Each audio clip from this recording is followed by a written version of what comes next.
This is the Greg Bedard Patriots Podcast with Nick Cattles. Before we get started, I have one question for you, Greg. Are you sick of me yet? After 3 hours with you yesterday? I mean, we had 2 hours on Monday. I know I was like the fourth guy in the studio, but 2 hours on Felgerd Maz, and then 3 hours yesterday.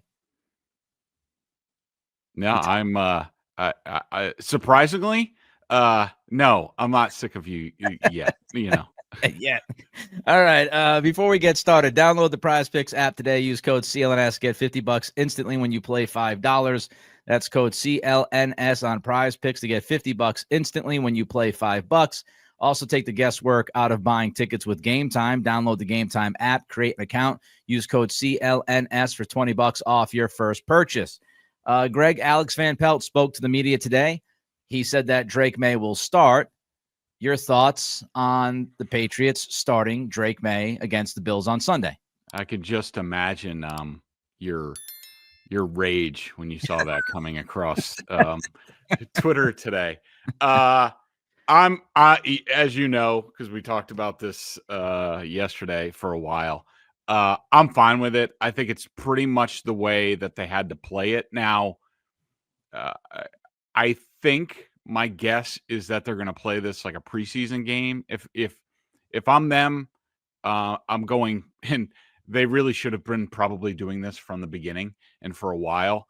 Something else we talked about during this season. I think they're going to go very simple with the offense, run the ball, max protect a little bit more than they have, try to make it safe. I could see him playing about a quarter, and then I think they're going to get him out of there because I think this is a big game for me for evaluations of guys, specifically a guy like Caden Wallace, who he made a cameo. I stopped watching by then because I couldn't stomach any more of the film from that game. But I think he needs to play extensively in the game, and I'm not risking Drake Maye behind him, Letitia Smith, or whoever he is, that sort of thing.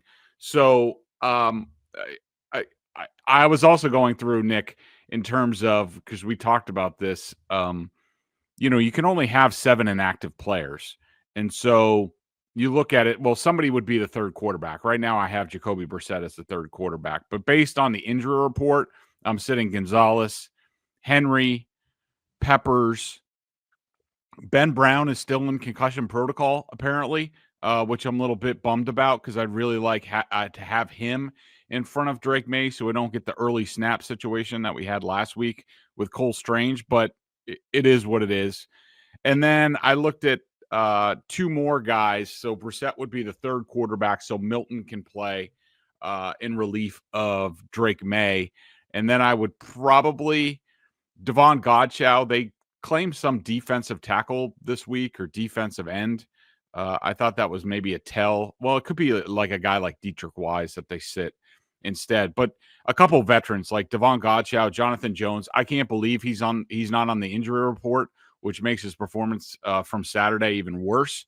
But I think this is kind of how you have to play it. You're limited. This isn't like college where you have 102 players on the sideline that you could suit up. You only have 53. You can only have 7 inactives.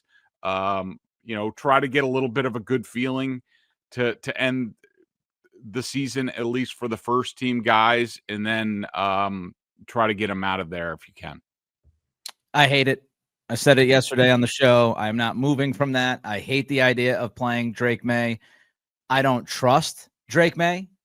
I don't trust his ability to keep himself out of harm's way. We just saw this last week. He should have just stepped out of bounds. He turns upfield, takes an unnecessary hit. Very fortunate he did not get concussed from that hit. He runs around like Wile E. Coyote, scrambling with the football. It's just his natural instincts. And I don't like that idea in week 18 of a season that you're 3-13 going into this final game. And there's really nothing to gain. I keep hearing people talk about, well, I want to see him play well. Really? Like against the backups of the Buffalo Bills? That's going to tell us something? What does it tell you about Drake Maye that we don't already know if he plays a quarter or a half against the backups of the Buffalo Bills and plays decently well? It doesn't tell me anything. The Bills are not going to take this game seriously. So it doesn't make much sense to me. As far as the roster shuffling, you said it, Greg. It's easy. It's an easy fix. Drake Maye is your emergency third quarterback. That's it. Start Joe Milton. Jacoby Brissett is his backup. That's how you handle the roster shuffling. Just like Joe Milton's been the emergency quarterback for the first 16 games of this season. Just put Drake Maye in Joe Milton's spot, and Joe Milton in Drake Maye's spot, and voila, problem fixed. I don't get it. Teams are resting guys. The Eagles are resting guys. Saquon Barkley's 100 yards away from breaking the rushing record. He's going to sit this weekend. I don't see the difference between sitting Drake Maye to protect him in the final week of the season. When you sit him in the fourth quarter of last week's game to protect him, it's the same idea. You don't want your franchise quarterback getting hurt. These are all adults. They all understand. I know they want to feel like they're not, as important as Drake Maye, but everybody gets it, Greg. Everybody in the league understands. The quarterback is the quarterback. You protect the quarterback. The rules of the game protect the quarterback. I don't think it's a big deal. I don't think the team is going to have a mutiny if they sit Drake Maye down and say, hey, discretion is the better part of valor. So I just hate the idea. And I hate one more thing, the thought process, because we had a call yesterday during that show that I wanted to, counter, but we had to hit a break. This whole thing of like, well, it's football. Guys get hurt. You can get hurt doing anything. I understand. Okay. But let me try to give you a real life analogy. I can get run over by a truck walking out my front door. Terrible luck. Wow, Nick got hit by a truck. I can also try to run across the highway at night and get hit by a truck. Is it as bad of luck as me walking out the front door? No. So, of course, Drake Maye can get hurt doing anything. But the point is, why would you put him more at risk in this kind of situation? This is going to be a huge offseason for him. We all want to see him make the year 2 leap. God forbid he gets hurt with a serious injury and he's out for the next 2 or 3 months and he can't get to that offseason work. The risk reward just doesn't make sense to me. It really doesn't. And Van Pelt also said today, Greg, that the intent is to win the game. And that was during a question as far as whether or not Drake Maye would play the entire game. I know you would just want him to play a quarter, maybe a half. What do you think the Patriots do? It's interesting because, as we've come to know, with the Jerod Mayo regime, like they say one thing, they do another. I think I was listening to Zoe and Beetle today, and Beetle, of course, who's in rare form about Mayo, made some sort of joke that he wouldn't be surprised if Jerod Mayo does the pregame interview with Zoe and says Drake Maye starting, but then Joe Milton starting the game. Because I do think that's where they are. But, just the way Mayo talked the other day, it was, I don't know, it was kind of wishy-washy about like, he says like, he's our starter. And if he's healthy, he's good to go. And he also says he's healthy. So why not just come out and say he's starting the game? And then all of a sudden they go out to practice and Drake Maye pops up with a hand injury on the injury report, and that launched 1,000 memes of Rodney Dangerfield and Caddyshack going like, "Ooh, my arm! I think it's broke." Like, I mean, what are we doing here? What an epic clown show! I think what's going to happen is I think May's going to play a quarter, maybe plus. I doubt he gets to halftime. It's possible. It depends on, I think, how the game's going, how the protection's going, things like that. And then I think they turn it over to Joe Milton and the backups, and I think they're still trying to do well. I mean, all those guys are trying to put good film out there and trying to earn jobs for next year, whether it's in New England or beyond. I think people also sort of neglect to talk about that's probably one of the biggest components of this type of situation is, all these guys around the league are fighting for their lives, their livelihood. So they have to put good film out there. They can't go out there and half-ass it and be like, well, they want us to lose the game, so I'm just going to whiff on this block. However, that being said, we got that call yesterday about the Eagles and the Nate Sudfeld game. I think it was 2 years ago or 3 years ago. It was whatever it was. It was Doug Peterson's last game with the Eagles. And Jalen Hurts started that game. He played terrible. Sudfeld came in, and I was asking somebody in Philly, I said, what was the deal with that? Because I remember at the time it was very awkward. And basically the belief, and I remember this from the time, the belief was that Jeffrey Lurie and Howie Roseman ordered the code red, that the Eagles lose that game, and that Doug Peterson completely botched the messaging on how they were approaching the game, how he talked to the players about it. I mean, it wasn't why he got fired. I think it was maybe the final nail in his coffin. But the caller said yesterday, hey, nobody cares that the Eagles threw that final game. Well, Doug Peterson does, because that was his last game as coach of the Eagles. So I think we're looking at a similar situation here where I think there's probably some talk internally about, let's play it, but not really. And if we can, let's try to lose the game. It just hurts my head. All of it hurts my head. Playing Drake Maye a quarter against Buffalo's backups, he's going to play a series or two.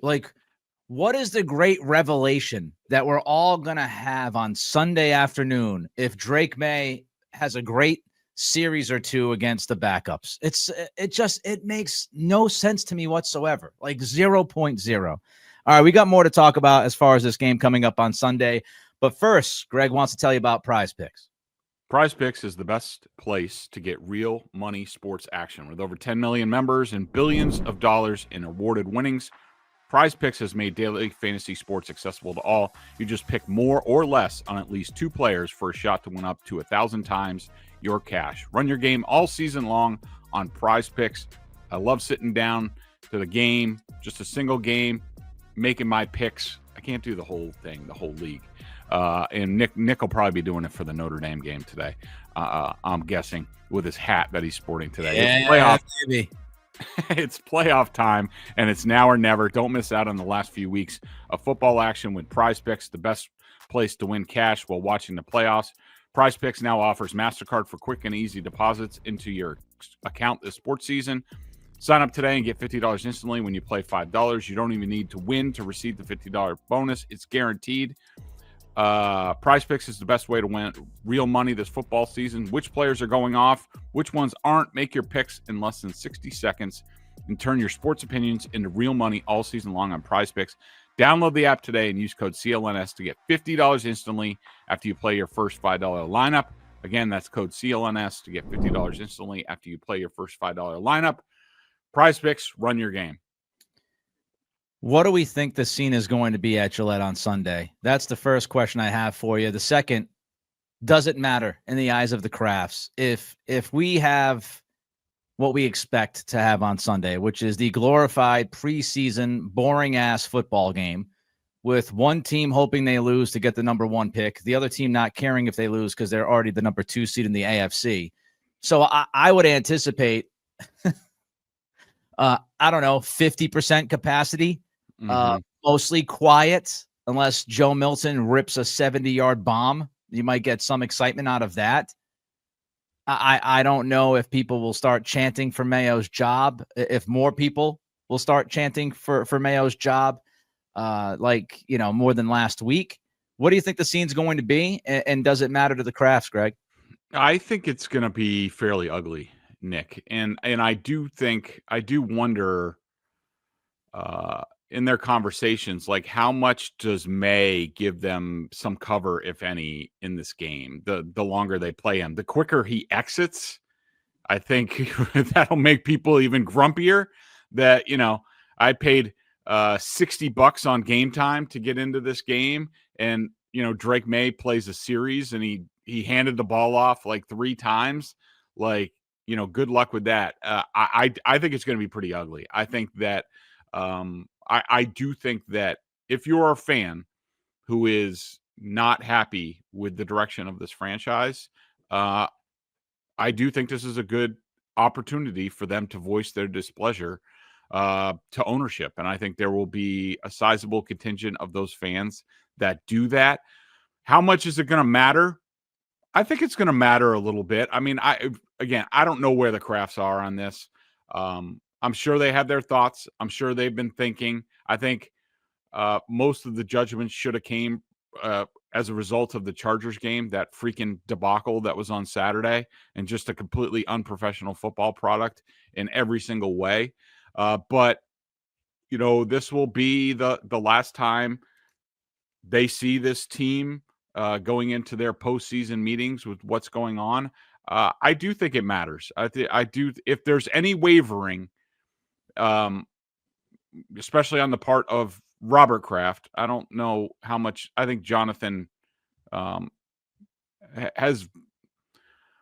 I don't think he's been thrilled with the on-field product this year. But the bottom line is it's going to come down to Robert. And I think a game like Sunday, really ugly, half full, people chanting throughout the game, I do think that it could sway the old man a little bit when it comes down to it. But I guess we'll have to see.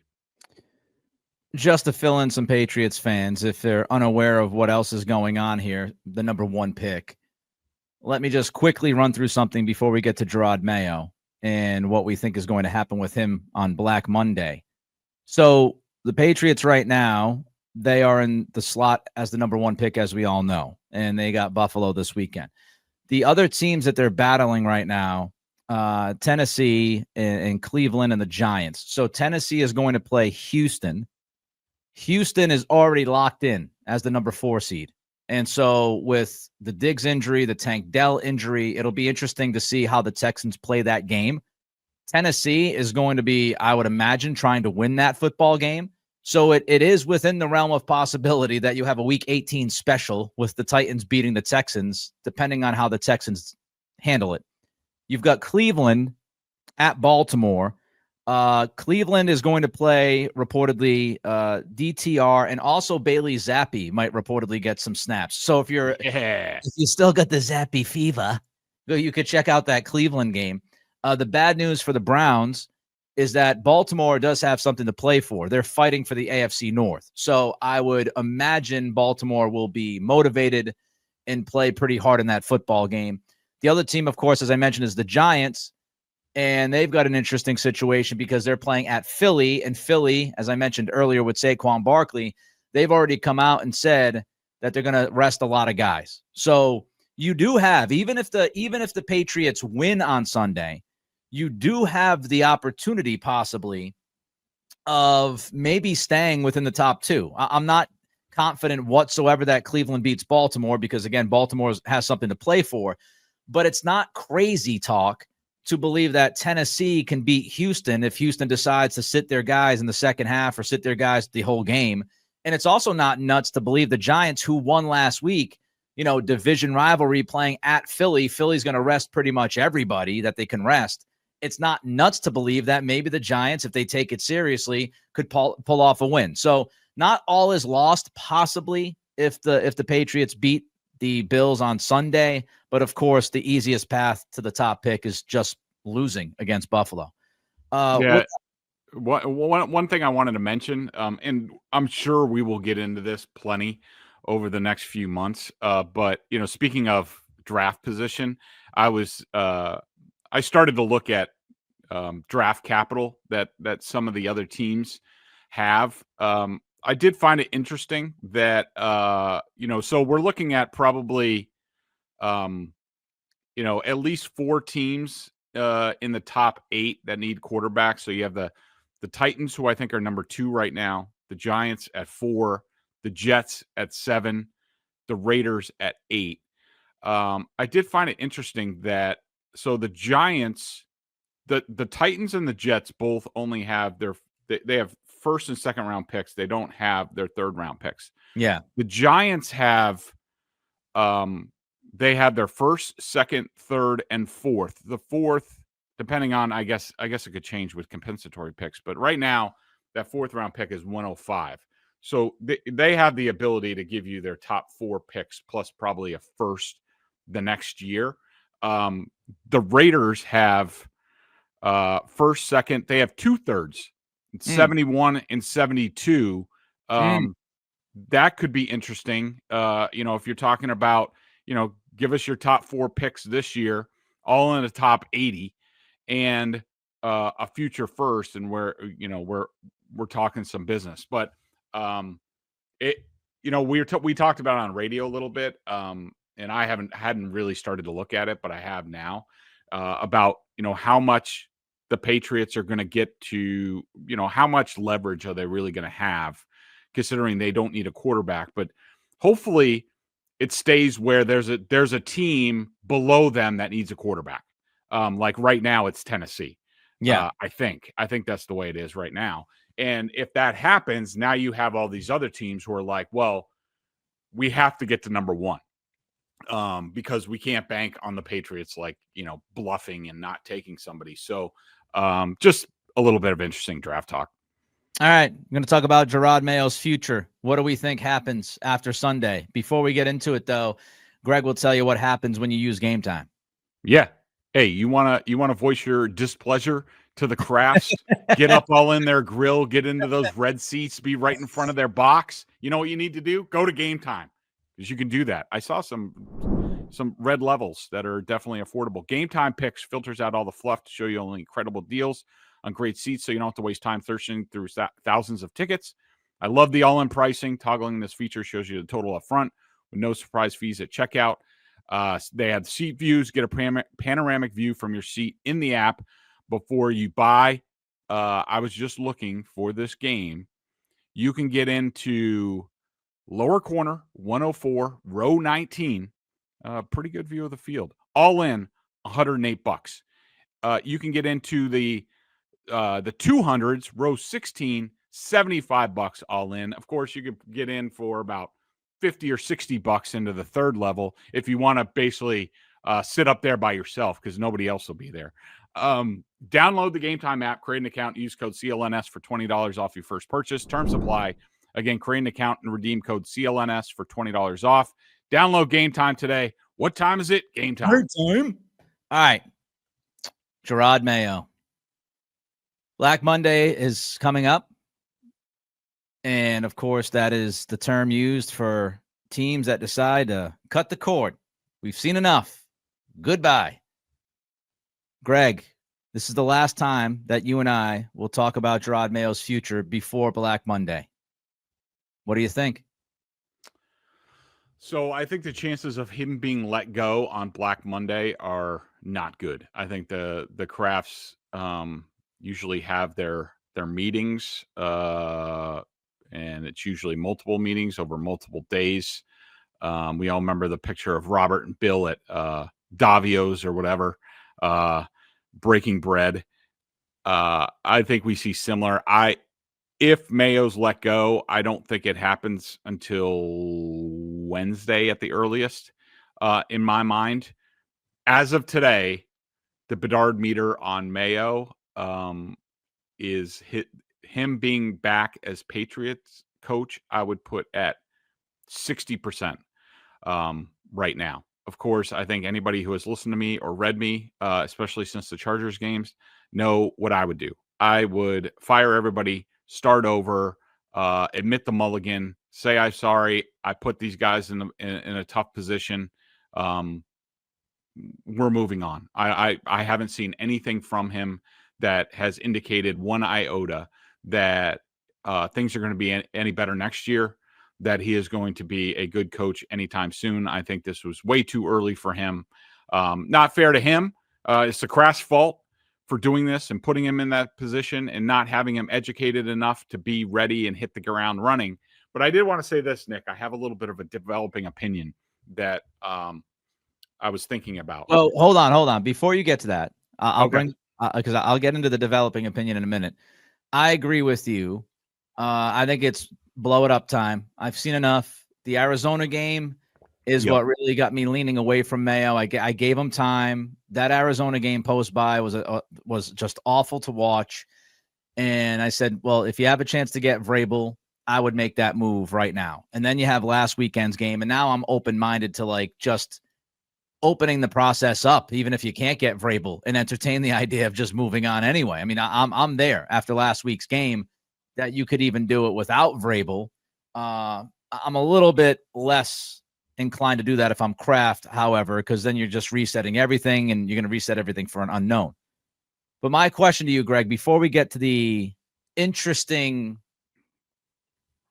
theory from you that we'll get to, can anything on Sunday change what you think? Like, if you're Robert Kraft, you're likely leaning, you said 60% leaning towards keeping Mayo.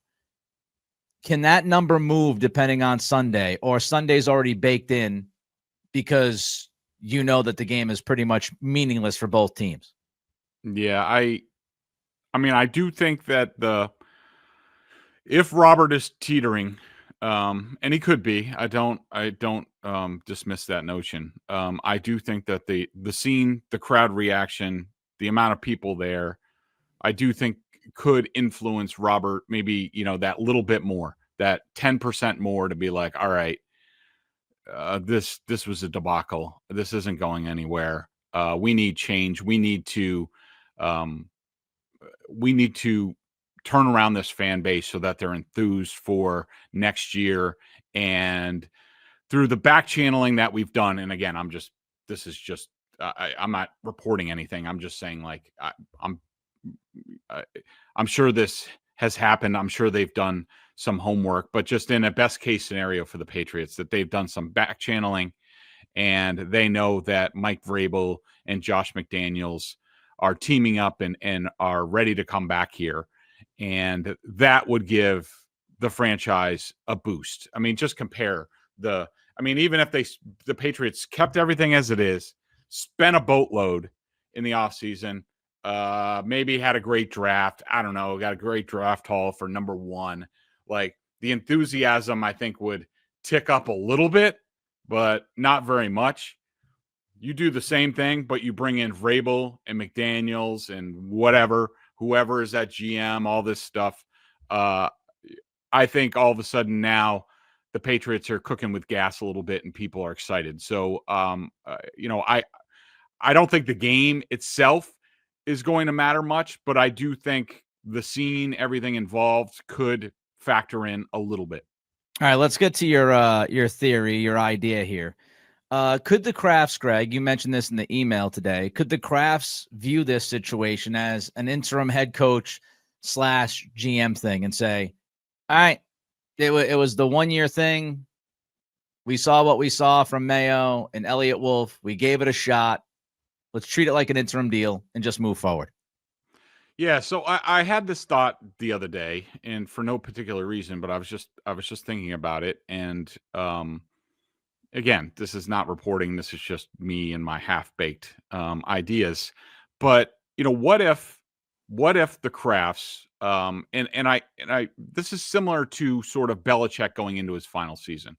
Remember, Robert reportedly wanted to fire Bill after the whole Patricia and Judge debacle. Jonathan talked him out of it, but they said, we'll give you another year to prove yourself, and he didn't. And the Crafts, ideally in their mind, the whole going to Mayo was supposed to be down the line. It was supposed to be years down the line. Bill turns things around, but it didn't work out that way. But the Crafts already had the contract with Jerod Mayo, the succession language, and they could have torn it up. They could have bought him out, but they decided, you know what? Maybe we'll catch lightning in a bottle. Maybe Jerod is going to be the difference. Maybe a change in atmosphere and culture and all this stuff is just what we need. And hell, it could be very cost effective for us anyways. We don't have to displace a whole bunch of people. Really, we have to bring in some coaches, especially on the offensive side of the ball. But really, it's pretty cheap. And what if they also told Elliott Wolf, as the GM, like, you can't go nuts in free agency. Yeah, we need a wide receiver. We'll prove that, but you can't go like above and beyond. Let's not get stupid here.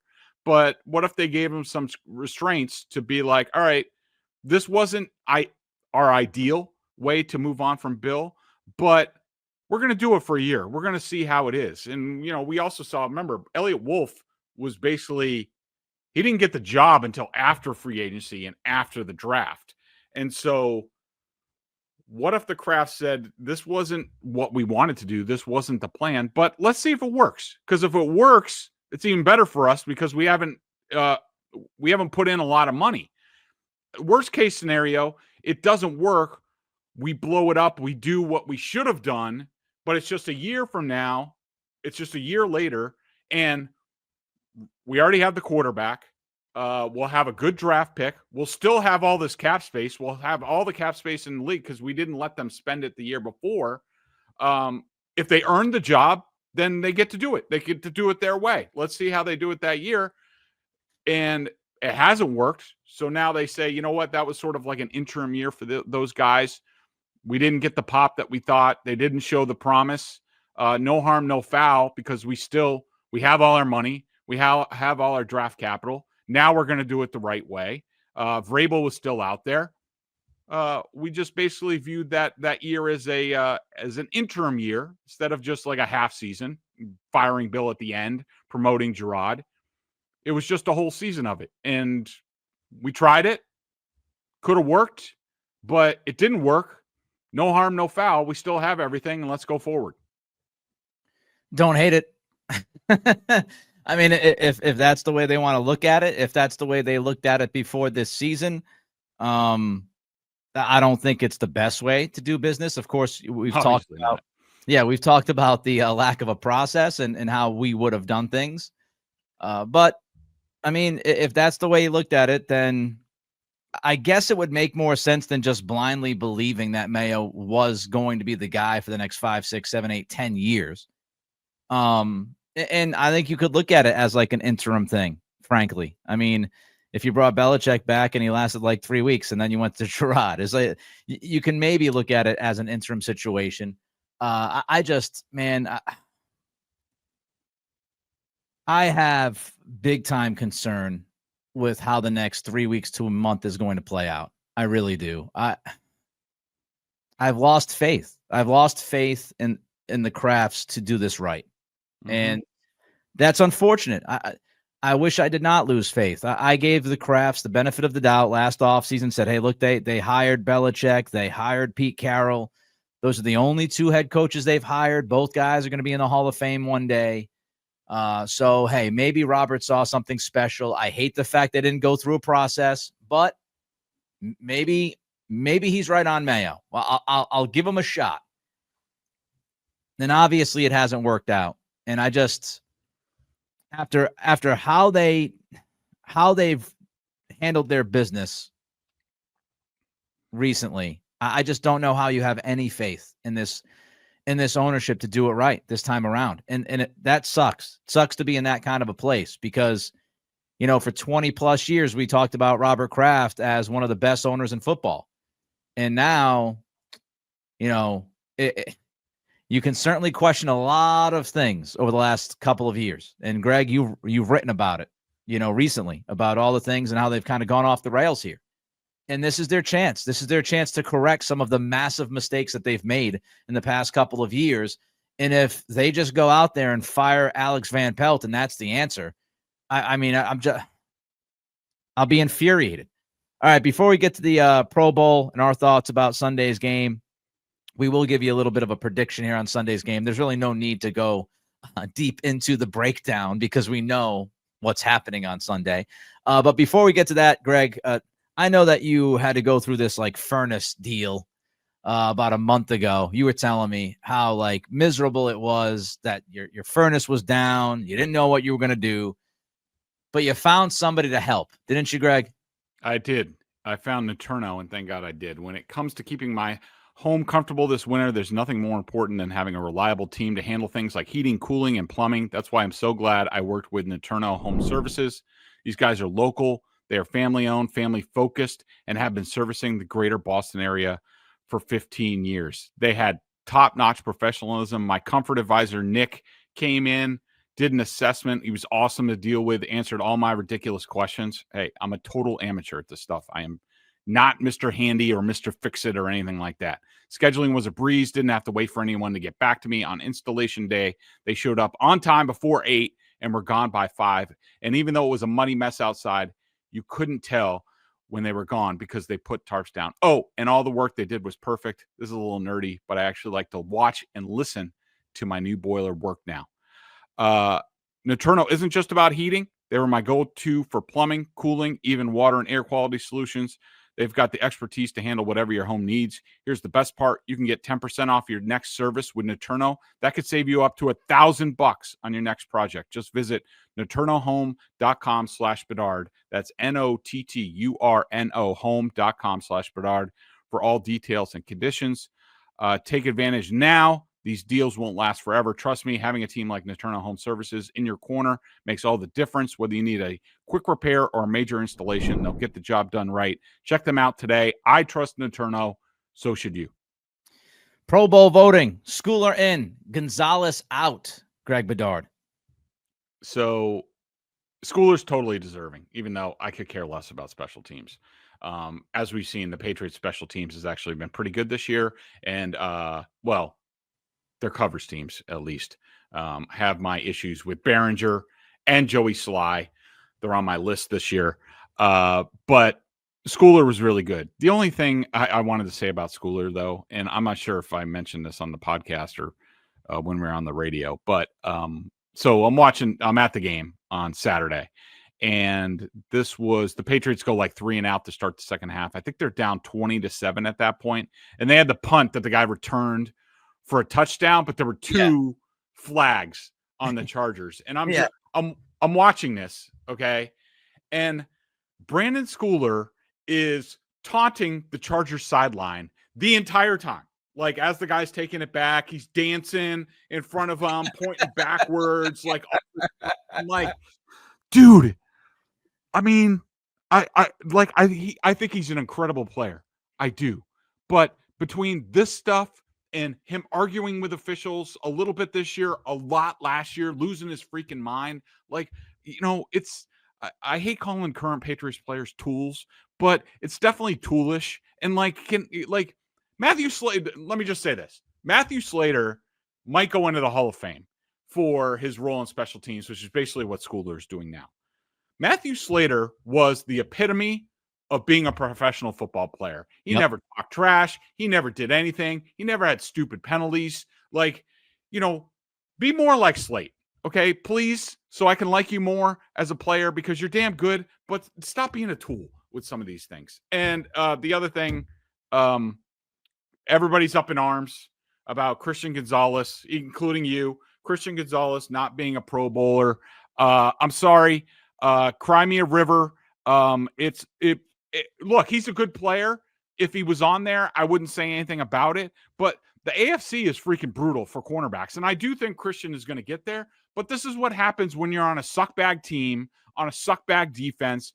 Your passing defense for the Patriots is 31st in DVOA. Now, I will put a lot of that on the lack of a pass rush. And I know Bill Barnwell put Gonzalez as one of his all-pros. Whatever. I mean, Barnwell does a good job, but sometimes he just does these things to be different. And we've all done it. We all put together these teams, and sometimes you can be like, well, I'm going to be different and put this guy on there. I think in terms of, so the starters for the AFC are Pat Surtain, who's the best corner in the game, probably.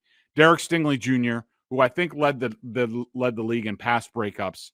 Marlon Humphrey, who I think is phenomenal and had a better year than Christian Gonzalez. Now, Denzel Ward in the 4th spot, you could definitely make an argument about. He's damn good. I personally would have put Trent McDuffie of the Chiefs there, but I think it's safe to say that Gonzalez in the AFC is, I don't know, top 8. Of course, when the Jets get good again and they don't have a crap bag interim coach who forgets how to coach defense, guys like Sauce Gardner, DJ Reed will be back up there. But I don't think it was a gross injustice that Christian Gonzalez was not named to the AFC Pro Bowl team. It's a really tough, crowded field in the AFC, and that's nothing against him. You're wrong. It was criminal. If you look at Christian Gonzalez, first of all, he should not be paying for others' sins. Okay, he should not have to pay for DeMarcus Covington being bad, or some of the other players out there, Kyle Duggar on 1 foot being terrible. He should not pay for that. He should not pay for the lack of a pass rush from his defense. He should not. This is an individual award. This is to say you individually have been great. And that's what Christian Gonzalez has been. He has been great. And they also play a ton of man coverage. He's one of the only, corners that's shadowing and, playing man as much as he is. A lot of these other teams are playing a bunch of zone. Sauce Gardner is a perfect example. The Jets will play a bunch of zone. Robert Saleh plays a bunch of zone before he got canned. So I'm not saying that Sauce Gardner is not good or really good. It's just different to me when a guy says, I'm going to shadow a receiver, and he plays as much man coverage as Gonzalez does. To me, Gonzalez is clearly one of the best corners in football this year, and he's clearly one of the best corners in the AFC. And he got hosed. He got jobbed. So Bedard wrong, Cattles right. All right, before we get to Sunday's quick pick here, check out Bedard and Giardi over at BSJ. $50 for the year. They do a great job on the Patriots coverage, of course. You also want to download that PrizePicks app today. Use code CLNS. Get $50 instantly when you play $5. And then take the guesswork out of buying tickets with Game Time. Download the Game Time app, create an account, use that code CLNS for $20 off your first purchase. All right, this week's pick. So Greg is 5-9-2 against the spread. I am 7-9 against the spread. I was not on last week, but you can check my solo podcast I do. I had the Chargers winning 20-13 last week, so I won that one. Yes, I won that. So you beat me spread on the year. So that's right, baby. 7-9 against the spread, 9-7 straight up for me. Greg's 11-5 straight up, so he's better straight up. We got the Bills now. Of course, this game is fakakta. It's who the hell knows, Poopville. The Bills are -2. The over/under is 38. I feel like we're gonna throw a dart here. So throw your dart, Greg. So my dart it's ugly. It's brutal. Similar to Bill's last game as Patriots coach against the Jets last year, which was just a miserable experience. At least I don't think it's going to snow this time and be frigid. I think the last time I looked, it's supposed to be sunny and like in the 30s. Yeah. But we could have a similar situation where it's Jerod Mayo's last game as Patriots coach. And I think it's going to be all around ugly and brutal. And I think the Bills are going to whip up on the Patriots. I have nothing to back this up. It's I'm not watching any freaking film for this game. I can tell you that much. I'm half-assing it, just like the Patriots did their offseason last year and their coaching this year. So let's all half-ass it to finish up the year. I'm going Bills 27, Patriots 10. You might half-ass it. I think Week 18 is going to be the entire ass. This game is going to be ass. I'm not looking forward to it whatsoever. I will watch it. I might drink a little bit more to get through it. Might drink in the press box. Oh, I'm going old school. I'm going to bring like a flask, just like the old school like baseball columnists. Yeah. I'm going to go Bills -2. Who gives a shit? Over under 38. I'll go under because you got the backups playing, but who's going to bet this game? If you're betting this game, you might want to seek help immediately. Seriously. This game is just, it's brutal. So I'll go Bills -2. Nobody cares. All right. So the next podcast we do early next week is I think, going to be a very fascinating one. I don't think unless something happens stupid on the field, I don't think we'll spend a lot of time on the game early next week. I think we're going to have some at least reporting about Mayo's future. Will the coordinators still be here by the time we do the podcast? What else is happening in the league on Black Monday? So next week, we really start to fire things up with the offseason. And we'll see. We'll see if Jerod Mayo is still a Patriot by the time we do this podcast early next week. Till then, be well.